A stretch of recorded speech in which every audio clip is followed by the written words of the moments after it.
All right, a very warm welcome back, everyone. Today I want to talk about another beat, and I will probably talk a little bit more in this video just because I had so much fun producing this one. But let's just get started, and I'm going to let you listen through the first bars and then come up with some ideas on how I produce this song.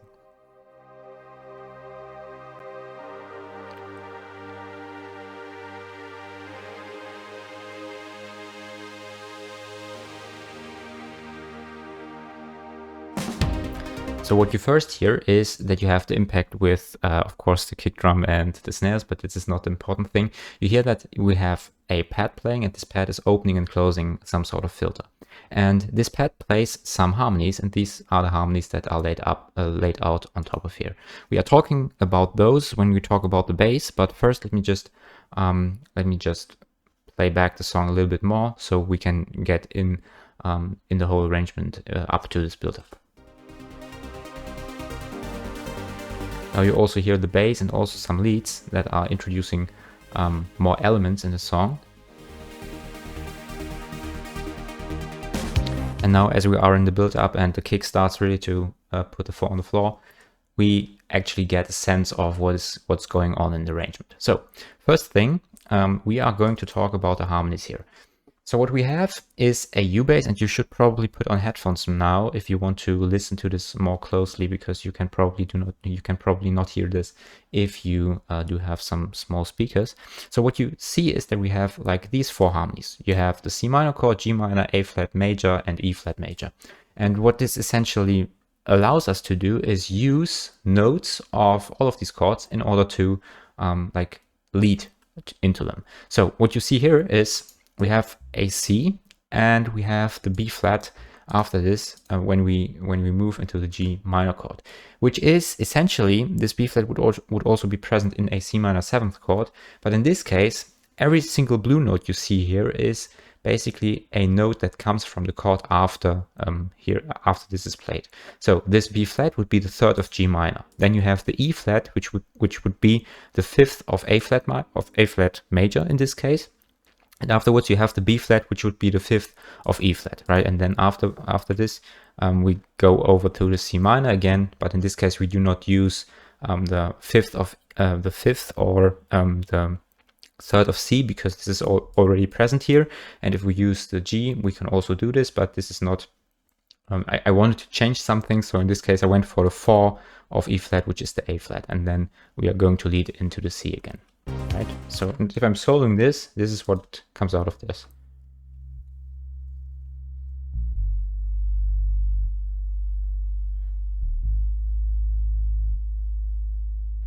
And this gives just some movement in the bass as well, so just that it isn't that static.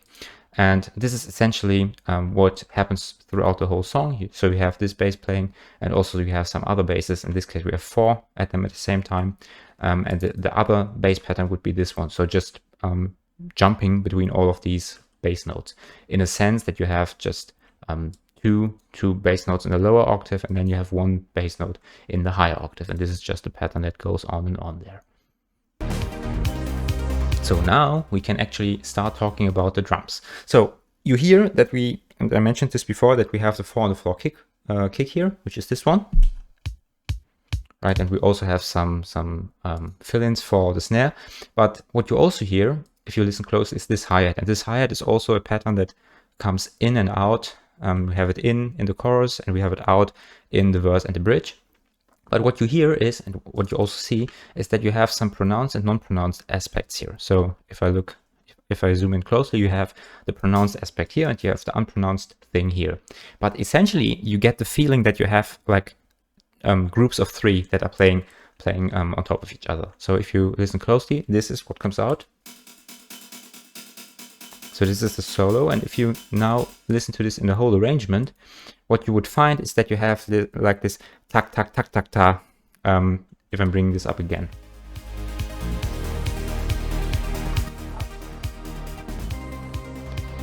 like this, and this is pretty interesting because this was nothing I actually conceptualized this way, but I think it gives a quite nice character to the song.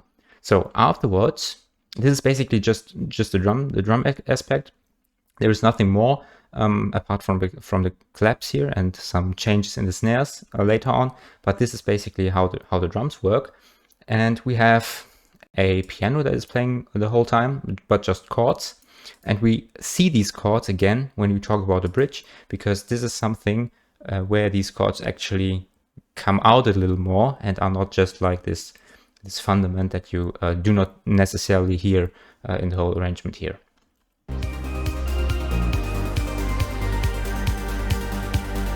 So maybe before we start talking about the melody, let's just talk about these, as I call them, hard-hitting synths, because this is from my template. So the lead and the FM8 here. So the lead is basically a pattern that has been present in one of the loop schemes I used. And I just played the melody on top there. And we have the FM8, which is just playing some chords as the piano would, but in this case we have a different character to them because they are using suspensions and all that nice stuff that makes them fit a little bit more in the arrangement, right? So this is this. And now we can actually talk about the melody in a little bit more detail. So what you have here is we have a change in the melody between the chorus and the verse, and also the chorus and the bridge section. And we are going to talk about those in a little bit more detail later. But what you hear is that we have these three melody instruments for the chorus. And if you layer them together, they sound like this. And what you heard is like this last one is giving the complete character to the whole melody, and the other ones are just enrichments for lower frequencies. So if I'm just soloing them, you have lower frequencies, then you have some high frequencies here. And you have the complete thing here. So this is the melody section here. We are going to talk about the inserts later on. And now we are going in the verse. So the way I conceptualize this song is not starting with verse and then chorus, verse, and then I think bridge again. But in this case, I went for chorus, verse, chorus, bridge, and chorus again. Now we take away some of the energy that the song had in the chorus and just bring up some quieter elements. In this case, not a melody that is playing all along, but just some short notes. And in this case, we have a layer between these analog dreams and the modular icons. And what I also want to mention is that these modular icons are playing octaves. This is the one thing. But the second thing, if we didn't have enough bass here, like 3 basses playing at the same time, we just add another one, because why not? Why don't we want to muddy our whole arrangement? But in this case, I'm soloing this one, you hear that we have a different pattern compared to what the other basses would do. So if I'm bringing up this pattern here for the TRK 01, you hear that this pattern is completely different than the pattern that we had in the verse here. So we get a pretty nice contrast on the one hand between the chorus and the elements that are playing here, especially the melody, and on the other hand the verse, where the melody changes, the instruments change, and also the way the bass plays change. This is not a problem because we are just playing the root notes of the chord. It would be more of a problem if we didn't choose to play the root notes but play other notes, because they would certainly interfere with other stuff in the arrangement. So again, as I said, take away some energy and then build it up for the chorus again.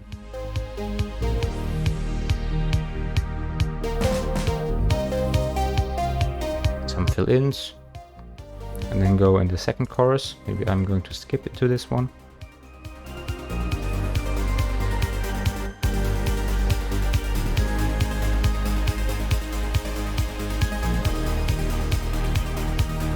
So now comes something completely different again, yet again, because we are playing, in this case, I think again 4 basses, but five already. If I'm 5. But the important thing here that comes into this as well is the sub bass. So I just wanted to have a different element that like separates the bridge from the chorus and the verses, and this is why I chose another bass in this case. And this is a bass that plays, I think, in the same region or close to the same region as the U bass, but as they are playing the same notes, or the sub bass plays the root notes in this case, they do not interfere, and everything's neat and tidy and everything's good.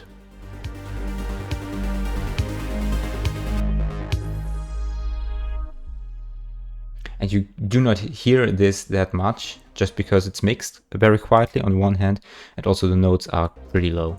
And we do not have any saturation, so you have just basically the sine waves, or the wave in general, that makes this bass stand out.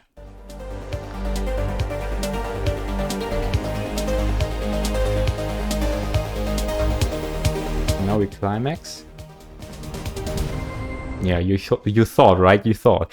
So what I did here is I wanted basically to get into the chorus, but I did some rising here. So if we look into our melody instruments, you have the rising that is happening in these two elements here in the melody, and you would expect that the chorus starts to build from this and make everything much denser too. But the problem here is that I thought, well, this would be pretty expectable, right? So why not just leave out the bass and the drums all together and just bring them in just a section later? And this is what happened here. So if we listen to this section again, this is what happens with these elements.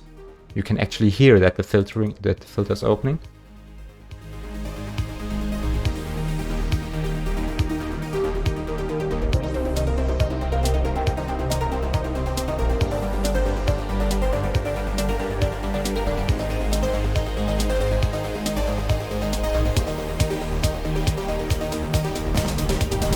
And now we break so that hell can break loose later on.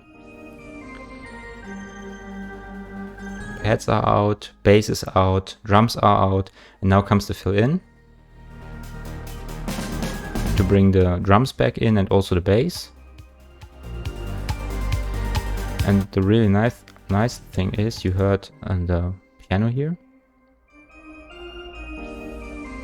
as you heard in the bridge already.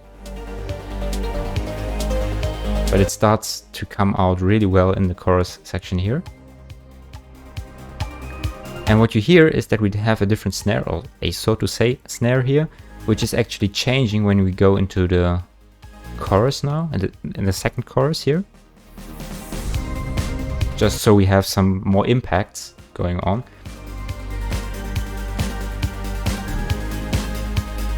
And now we have like everything together and everything's playing. Afterwards we fade out again. So let's go in the mixing session. So what we have here is, so the first thing I want to mention is most of these effects that are equalizers will most prominently be used to just do some low cuts, just so my low end is neat and tidy. And actually in this case, this situation, I managed quite well to mix the low end into the song. So this is something I had to do just to make the low end clean and clear for my basses, because remember at times there are 5 basses playing at the same time. So this is not very good if you have other elements mudding up the section as well. So this is these are some of the things that happens with these equalizers. But apart from that, we also have some other things that we can talk about. So for the first thing, let's just take a listen at the kick, and maybe let me also decide for this loop region. You hear that that we have the kick here, and you also hear that the kick sounds different when I'm just getting rid of the compressing and transient master stuff. So what I did is I compressed the kick to get rid of some of these transients, but at the same time I wanted the transients to be present, just so that the kick can actually peek through a mix. So what I had to do afterwards is add a transient master. You can also do this with the envelope shaper from Cubase itself, but in this case I boosted the transients again, so the tag, such that the kick can come through even better. And what we also have, if we look into the kick and the snare at the same time here, we have the parallel compression bus, which, if I'm muting this, shows that there is less energy in the whole mix. And if I'm playing this all together now, and if I'm just muting the parallel compression here,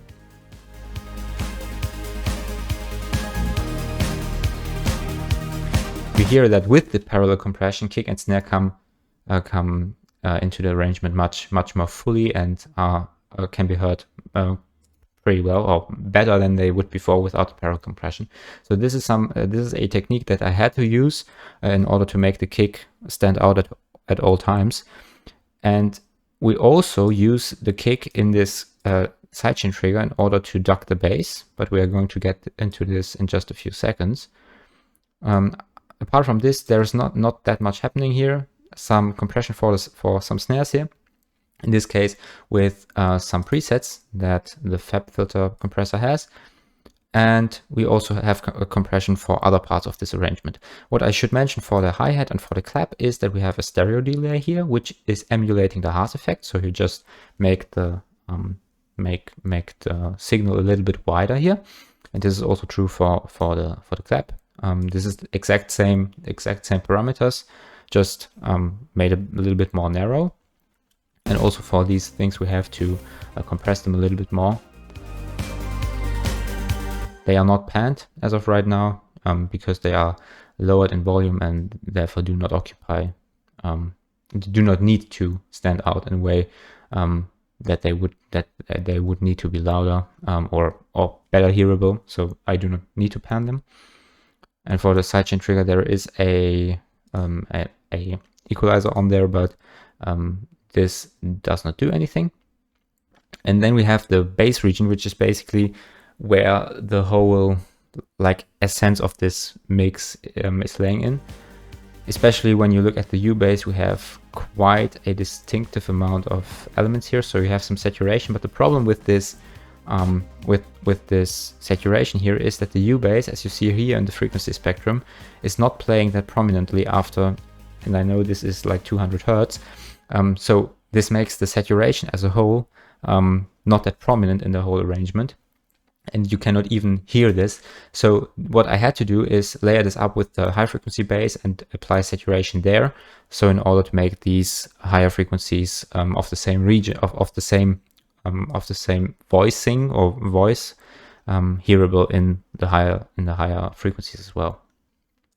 And then you have, for the other ones, you always have cuts.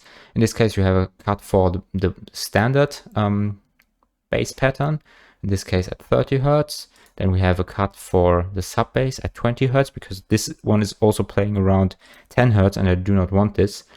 And for the sub bass, this is pretty interesting because the sub bass is something that hits very hard in the beginning and has to be filtered out later on. So if we listen to this,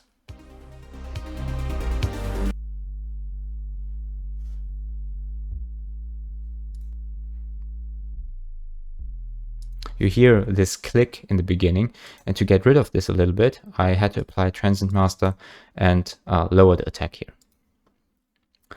Apart from this, the U-bass is an instrument that is usually very, is not playing at the same level all the time, so I had to compress this in order to make the transients a little bit closer, a little bit more squashed, and this is why I used the compressor here. And we also have some chorus, but this is just basic effect. In this case, this preset. And there on the group, there is actually the sidechaining happening I've mentioned before. So you have like the kick hitting all the time with this sidechain trigger. And every time the kick hits, the bass gets ducked. In this case, quite massively with like 13 decibels, which should be around 75% of the whole loudness. And this is just due to the fact that the bass should not be present when the kick hits. So or the other way around, the kick should be present all the time, and this is why the bass has to be ducked, because the bass is also playing almost all the time. Then we have low frequencies again here, cut for the noir as well. And then we have my like the leads also cut. So this one is not playing, but this is just because we have maybe let me go in here again. You can see that this one's also playing at 100 Hertz. And I do not need those information, so I get rid of them by cutting them. And then we have cuts all around, all over the place, here and everywhere else. But the interesting thing happens in these cloud supply bundles. So I have to move them here. So, and the problem with this is we have like 3 instruments competing for probably around the same region. And what I have to do in order to make them fit is I have to cut for one part. So what you see here is basically this white line is what this instrument plays. The red line is what another instrument plays, and you can actually set which other instrument you want to have by just choosing one of these other Pro Q3 instances. And to get rid of the these competing areas here, I have to lower them here in order to make them stand out here a little bit more. And this is why I cut here, because I do not need, or I do not want this instrument to use regions of sound I would need in this instrument. And you see here that this is actually the same thing. So I have to cut this in order to make this instrument stand out when this instrument is playing as well. And I have to cut this because this instrument also wants to play.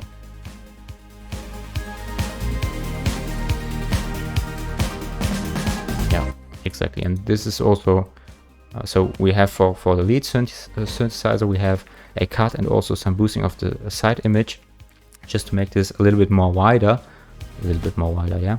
And yeah, I think this is basically it. So we have some risers here, but the risers are only compressed for this manner and did get a little bit of reverb, but apart from that, there's not much happening anymore.